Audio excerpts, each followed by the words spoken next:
फिर आपने उससे पहले प्री ट्रीटमेंट की विद ओसीपीज या प्रोजेस्टेरॉन से, ठीक है। उसके बाद फिर आप चाहते हैं कि उसके अपना जो हार्मोन है वो आपके जो है साइकिल में रुकावट ना बने, तो इस वजह से आप उसकी पिट्यूटरी को डाउन रेगुलेट करते हैं या डिप्रेस करते हैं बाय जीएनआरएच एगोनिस्ट या एंटागोनिस्ट, ठीक है, ताकि वो जाके उन रिसेप्टर से बाइंड कर लेंगे और फिर एफएसएच और एलएच की जो सिक्रीशन है वो आप कंट्रोल करेंगे, ठीक है।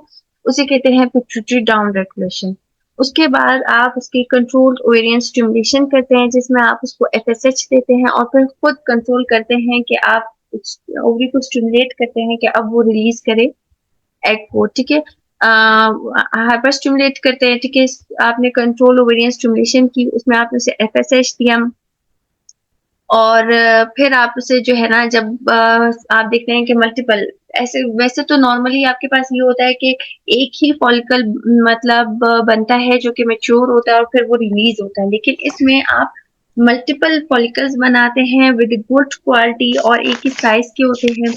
और कितने होने चाहिए? अगर 10 to 12 हो तो इट्स मीन कि रिस्पॉन्स आपका अच्छा है, लेकिन अगर 14 तक पहुंच जाए आपके पास फॉलिकल्स तो आपको साइकिल कैंसिल करना पड़ता है, ठीक है, due to the risk of ovarian hyperstimulation syndrome, ठीक है।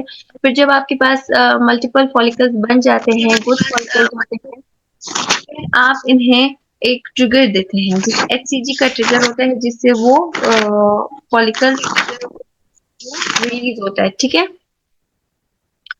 अच्छा, फिर जो है आप जब oocyte आपके पास रिलीज हो गया, ओवुलेशन हो गई, अब आपने उसे कलेक्ट करना है, तो आपने oocyte रिट्रीवल किया, उधर से स्पर्म रिट्रीवल किया बाय मास्टरबेशन और बाय बायोप्सी, दोनों तरीके से आपके पास स्पर्म भी आ गया और अब आपके पास oocyte भी आ गया।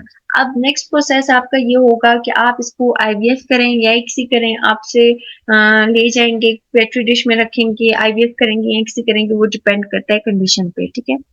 फिर आपने उसको इम्प्लांट किया वापस इन जो है, जब एम्ब्रियो बन गया तो ट्रांसफर किया। अब आपने देखना है कि आपने 3 डे पे ट्रांसफर करना है कि 5 डे पे ट्रांसफर करना है। उसके बाद आपने जब ट्रांसफर कर दिया, फिर आप उसे मॉनिटर करेंगे। मॉनिटरिंग कितना करेंगे? आप उसको अल्ट्रासाउंड करते रहेंगे, ठीक है। और अगर उसकी individual thickness less than 5 mm है तो प्रेगनेंसी अनलाइकली है और पुअर आउटकम्स आएंगे। तो फिर आपने उसे अल्ट्रासाउंड के जरिए या एस्ट्रोजन लेवल के जरिए मॉनिटर करते रहेंगे। फिर लास्ट में जो है, आपने जो है ल्यूटिल फेस सपोर्ट उसे देनी है बाय मींस ऑफ एचसीजी या प्रोजेस्टेरॉन, ठीक है। तो ये आपका सारा साइकिल इस तरह से चलेगा। यही स्टेप्स आपने इसको जब आपसे कोई प्रोटोकॉल पूछा जाए तो आपने यही स्टेप्स याद करने हैं और इसी तरह बताने हैं, ठीक है। चलें इसे देख लेते हैं। सबसे पहले आपने ये ओवेरियन स्टिमुलेशन, ये सबक्यूटेनियस भी दे सकते हैं इंजेक्शन, और ये आईएम इंजेक्शन भी होता है, ठीक है ना, ओवेरियन स्टिमुलेशन के लिए। और वो एफएसएच का इंजेक्शन होता है, ठीक है। अच्छा, फिर मॉनिटरिंग करते रहेंगे। ये देखिए, अब आप मॉनिटरिंग किससे कर रहे हैं? अल्ट्रासाउंड के जरिए या एस्ट्राडायोल लेवल्स के जरिए।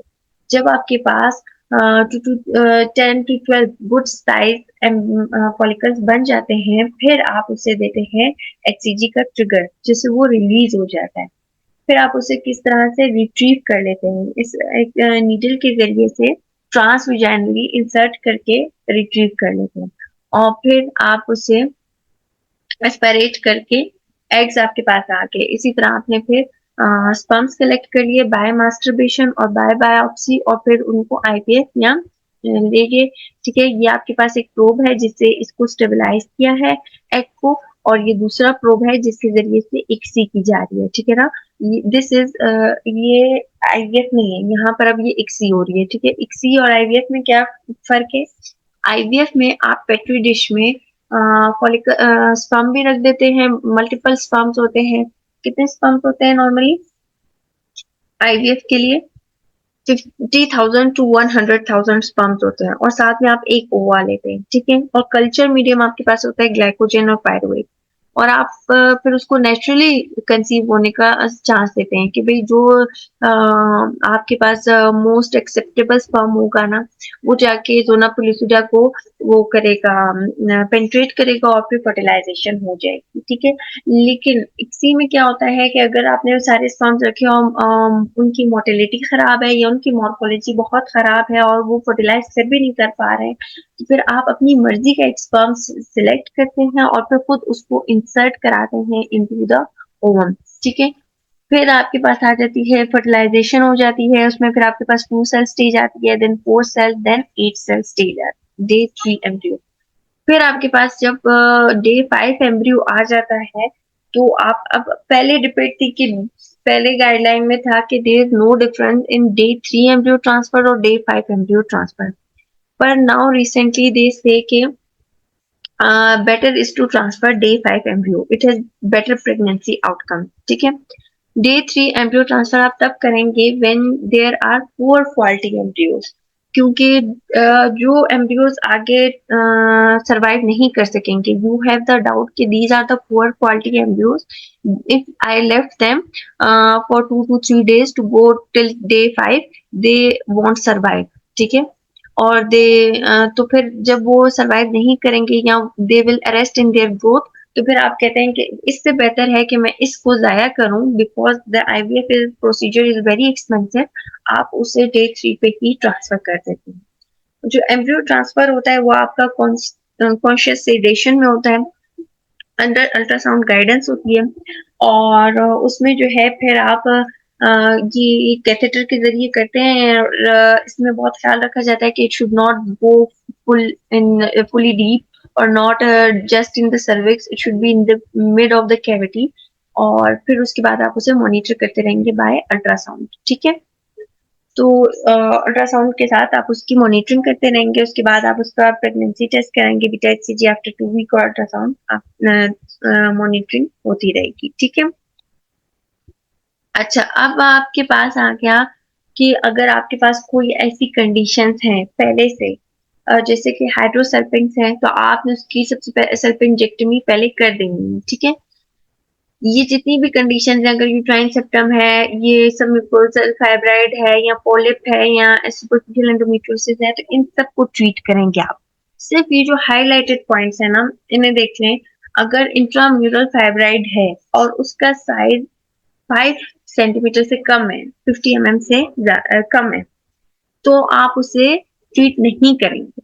इसी तरह अगर एंडोमेट्रियोमा है और उसका साइज 4 सेंटीमीटर से कम है, तो उसको ट्रीट करने की जरूरत नहीं है। और अगर सब सीरस फाइब्राइड है, तो भी आपने उसे कंजर्वेटिव मैनेजमेंट पे रखना है।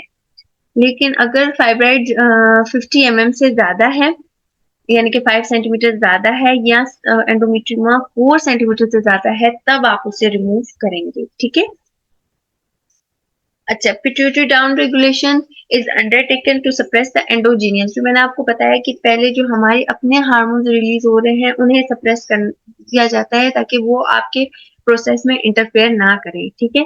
और आपको एक प्रॉपर टाइम पे oocyte मिल जाए, thereby ensuring oocyte are available for retrieval। अब आप GnRH एगोनिस्ट भी ले सकते हैं, एंटागोनिस्ट भी ले सकते हैं, ठीक है। जी, मैंने आपको बताया था कि GnRH एगोनिस्ट जो है, आप जब लो रिस्क हो ऑफ ओवेरियन हाइपरस्टिमुलेशन सिंड्रोम, तब आप GnRH एक बोनस लेंगे। जब आपके पास हाई रिस्क हो कि या तो पेशेंट की एज ज्यादा है, या BMI ज्यादा है, या आपको लगता है there will be high chance of failure, तो फिर आप GnRH एंटागोनिस्ट प्रोटोकॉल यूज करेंगे, ठीक है। दोनों क्या करते हैं, दोनों आपके पिट्यूटरी रिसेप्टर्स को जाके ब्लॉक कर लेते हैं, और जो है FSH और LH के रिलीज को कंट्रोल करते हैं, ठीक है। अब जो आपके पास GnRH एक ओनेस्ट है, वो रेलिन रेलिन वाले नाम आएंगे इन सबके, बूस रेलिन, नेफारेलिन, बूस रेलिन, ठीक है, रेलिन रेलिन जिसमें आ रहा हो। और जो एंटागोनिस्ट है उसमें रेलेक्स आएगा, ठीक है, सीटो रेलेक्स और गैनी रेलेक्स, ठीक है। ये सारे अभी आपके पास सबक्यूटेनियस भी है, इंट्रामस्कुलर रूट और OD, ठीक है। अभी प्रोटोकॉल्स पे आ जाते हैं। आपके पास है GnRH long protocol, short protocol, ultra short protocol, ठीक है। 3 ये जो ABC लिखा है, ये एगोनिस्ट के प्रोटोकॉल्स हैं, और ये एंटागोनिस्ट के पे 3 प्रोटोकॉल हैं, फिक्स प्रोटोकॉल, फ्लेक्सिबल प्रोटोकॉल और सिंगल बोलस प्रोटोकॉल, ठीक है। इसी तरह से वो आपसे पूछेंगे व्हाट आर द प्रोटोकॉल्स, ठीक है। अगर वो आपसे पूछता है तो बोलना है GnRH प्रोटोकॉल, एनालॉग के भी दे सकते हैं, और एगोनिस्ट और एंटागोनिस्ट हो सकता है। अगर GnRH एगोनिस्ट है, उसमें I have the long protocol, the short or the flare protocol, and the ultra short protocol. An antagonist, I have the fixed protocol and the flexible protocol and the single bolus protocol. Long protocol, long protocol में क्या होता है कि आपके पास GnRH analogue, ये देखिए ये आपके पास जो GnRH एनालॉग है ब्लू वाला, ठीक है।